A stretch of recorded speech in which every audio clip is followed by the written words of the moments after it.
ముఖ్యమంత్రి రేవంత్ రెడ్డి సంచలన వ్యాఖ్యలు చేశారు. నాగార్జున సాగర్ శ్రీశైలం నుంచి అక్రమంగా చాలా పెద్ద మొత్తంలో తమ వాటాలను మించి అటు ఏపీ ప్రభుత్వం తరలిస్తోందని చెప్పి రేవంత్ రెడ్డి వ్యాఖ్యలు చేస్తూనే కేఆర్ఎంబీకి లేఖ ద్వారా కొన్ని అంశాలను పొందుపరచాలంటూ ఇరిగేషన్ ప్రిన్సిపల్ సెక్రటరీ రాహుల్ బొజ్జాని ఆదేశించారన్న నీటి పంపకాల విషయంలో మీటింగ్ జరిగింది. ఆ మీటింగ్ లో మంత్రి ఇరిగేషన్ శాఖ మంత్రి ఉత్తమ్ కుమార్ రెడ్డి ఇరిగేషన్ అధికారులు పాల్గొన్నారు. ఈ వేదిక పైన ముఖ్యమంత్రి రేవంత్ రెడ్డి ఏపీ ప్రభుత్వాన్ని హెచ్చరిక జారీ చేశారు. తమ కుట్రల్ని కేంద్రమే తిప్పికొట్టాలి, ఏపీ వ్యవహరిస్తున్న తీరుని కేంద్రమే పసిగట్టాలంటూ రేవంత్ రెడ్డి వ్యాఖ్యానించారు. ఏకంగా నీళ్ల అక్రమ తరలింపులకు సంబంధించి అడ్డుకోవాలని అధికారులు ఆదేశించారు.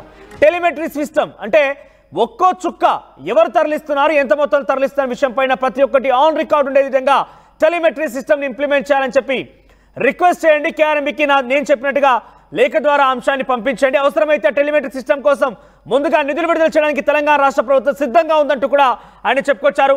అయితే టెలిమెట్రీ సిస్టమ్ రావడం ద్వారా తమకి ఏమాత్రం లాభం జరిగింది, ఏమాత్రం నష్టం జరిగింది అనేది ఇరు రాష్ట్రాలు అంచనా వేయొచ్చు. ఈ నేపథ్యంలో ఏపీ తమ వాటాకు మించి ఎక్కువగా తీసుకుంటే కూడా తెలంగాణ రాష్ట్రానికి తెలిసే అవకాశం ఉంటుంది. కేఆర్ఎంబీ పరిధిలో ఈ అంశం ఉంటుంది కాబట్టి దీని ద్వారా అన్ని తెలిసే అవకాశం ఉంది. వెంటనే టెలిమెట్రీ సిస్టాన్ని ఆ యంత్రాల్ని బిగించాలని చెప్పి కేఆర్ఎంబీకి ఆదేశించాడు. నేను చెప్పినట్టుగా లేఖ ద్వారా అంశాలని పొందుపరిచినట్టు కూడా అని చెప్పుకొచ్చారు. అయితే ఈ నేపథ్యంలో ఏపీ నీటిపాటాల విషయంలో కుట్రలు చేస్తున్నట్టు రేవంత్ రెడ్డి మాట్లాడడం సంచలనంగా రేపుతోంది.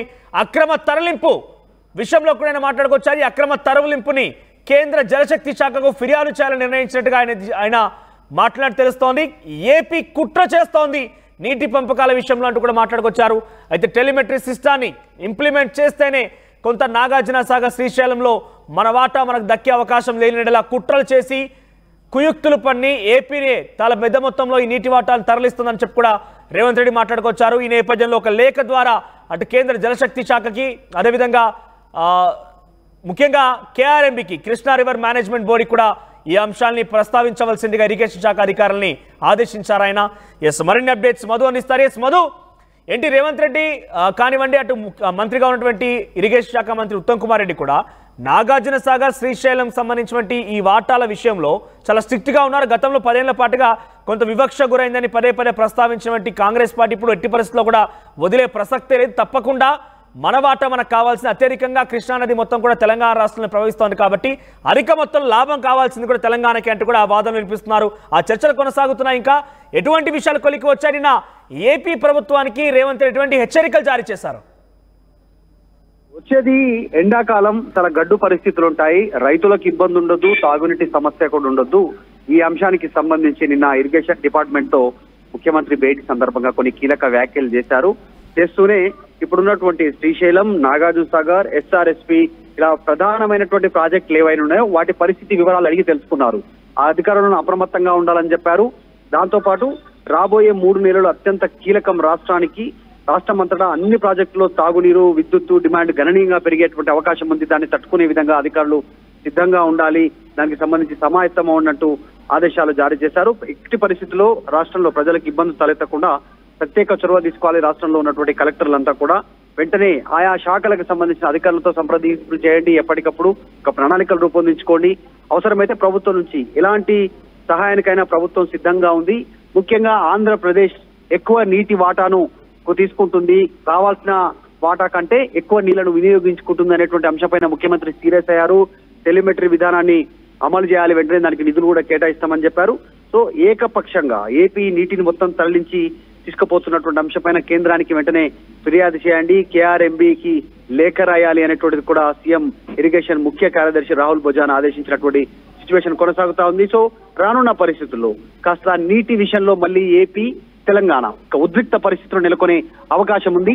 దానికి పీక్ సమ్మర్ కాబట్టి సమ్మర్ లో నీటి అవసరం ఉంటుంది ఆంధ్రప్రదేశ్ కానీ తెలంగాణ కానీ.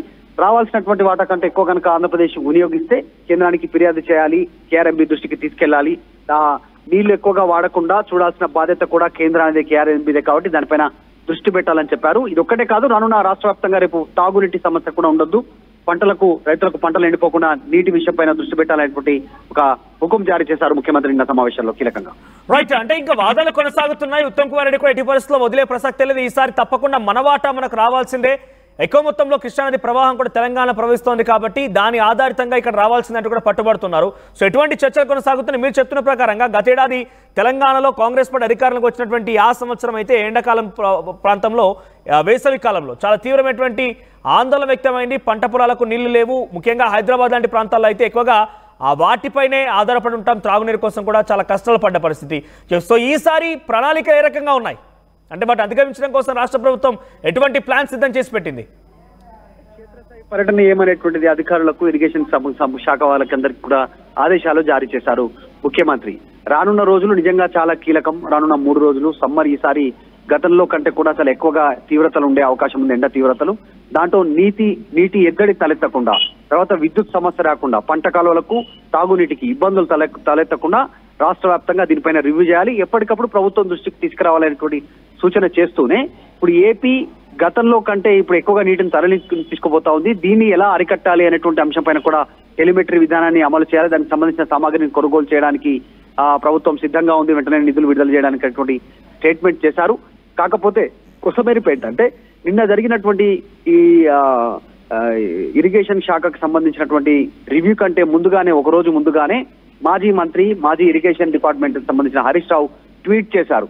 ఆంధ్రప్రదేశ్ తెలంగాణకు రావాల్సినటువంటి నీటిని అక్రమంగా వాడుకుంటుంది, దీన్ని కాంగ్రెస్ ప్రభుత్వం అరికట్టలేకపోతుంది అనేటువంటిది వాళ్ళు బీఆర్ఎస్ అదే క్లెయిమ్ చేస్తున్నారు. మేము ప్రభుత్వం దృష్టికి తీసుకొచ్చే తప్ప ప్రభుత్వం సోయలేదు, ఇలాంటి విషయాలు ఆలోచన చేయట్లేదు అనేటువంటిది నిజంగానే హరీష్ రావు ట్వీట్ చేసిన తర్వాత ఈ అంశం పైనే ఇరిగేషన్ శాఖ డిపార్ట్మెంట్ భేటీ కావడం అనేటువంటి సర్వత్రా చర్చనీయాంశమైంది. చూడాలి ఇకనైనా ఏపీ అక్రమంగా తెలంగాణ నీటిని వాడుకోకుండా తెలంగాణకు సరిపోయే నీటిని సాధించడంలో తెలంగాణ ఇరిగేషన్ డిపార్ట్మెంట్ ఏ రకంగా ముందు అడుగులు వేస్తుందో చూడాలి.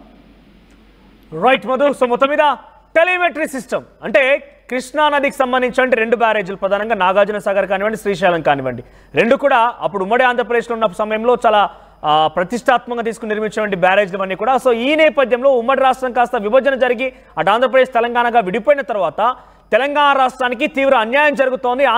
ఆంధ్ర ప్రాంతం వాసులే ఎక్కువగా దీని నుంచి లబ్ధి పొందుతున్నారు, అటువైపు ఎక్కువ నీళ్లు మరలిస్తున్నారని చెప్పి చాలా పెద్ద మొత్తంలో గతంలో తెలంగాణ రాష్ట్రంలో కూడా ఒక చర్చ జరిగింది. ముఖ్యంగా కేసీఆర్ హయాంలో ఈ యొక్క నీటి పంపకాల విషయంలో కేఆర్ఎంబీ దగ్గరికి ఏం చెప్తారు తల ఊపి వచ్చారు. జగన్తో కుమ్మక్కైపోయి ఎక్కువగా వారి వాటా తీసుకునేందుకు ఆంధ్రప్రదేశ్ ఎక్కువ వాటా తీసుకుని అంకరించి వచ్చారు. కాబట్టి ఇప్పుడు అది అన్యాయం ఎఫెక్ట్ కనబడుతోంది. ఆ యొక్క అప్పుడు చేసినటువంటి నిర్లక్ష్యం ఇప్పుడు ఎఫెక్ట్ చూపిస్తోంది.